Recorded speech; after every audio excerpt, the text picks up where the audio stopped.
One of the most revealing ways to understand Niko Bellic as a character is through how he reads and responds to Mikhail Faustin's version of power, because their relationship is less about crime and more about recognizing a familiar type of man from Niko's past. Mikhail isn't just another mob boss. He represents a specific brand of post-Soviet masculinity built on ego, fear, and performative authority. For Niko, who survived war and betrayal before ever setting foot in Liberty City, Mikhail isn't impressive. He's recognizable, and that recognition quietly shapes how Niko navigates their entire relationship. Mikhail constantly demands respect, but he has no real discipline or structure to back it up.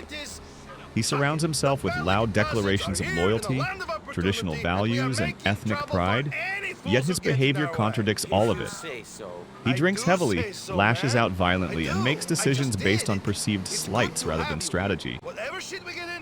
To someone like Niko, who lived under commanders where mistakes meant death, this kind of leadership is dangerously weak.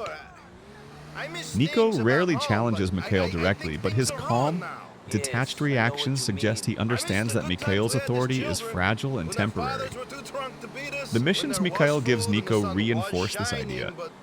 Rather than targeting genuine threats, Mikhail focuses on humiliating rivals or punishing people who hurt his pride. The work feels less like organized crime and more like emotional damage control. Niko carries out these orders efficiently, but there's a noticeable lack of enthusiasm. He treats them like obligations, not steps toward ambition. This distance is important because it shows Niko isn't buying into Mikhail's worldview. He's enduring it. Survival, not loyalty, is the priority.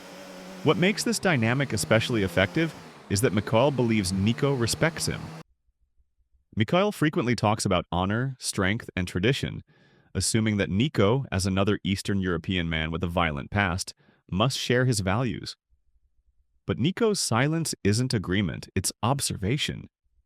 He's seen men like Mikhail before, loud leaders who mistake fear for respect and confuse brutality with control. This disconnect makes their relationship tense in a subtle way. Mikhail thinks he's asserting dominance, while Niko is simply waiting for the inevitable collapse.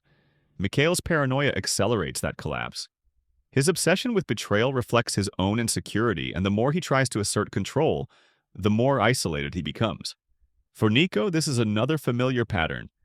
In war, paranoia gets people killed, and Niko treats Mikhail's suspicions the same way he would treat a reckless officer. Follow orders, keep your head down, and be ready for the fallout. By the time Niko is asked to kill Mikhail, the decision feels less like a shock and more like a conclusion that's been building since their first meeting.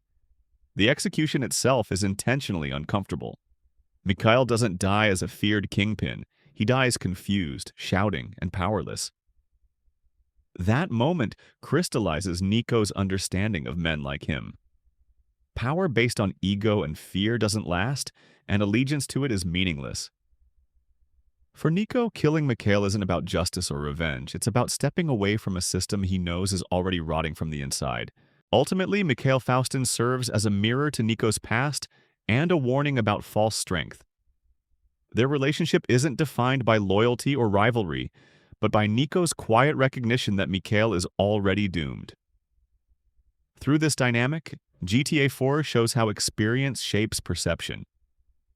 Niko doesn't need to challenge Mikhail to defeat him.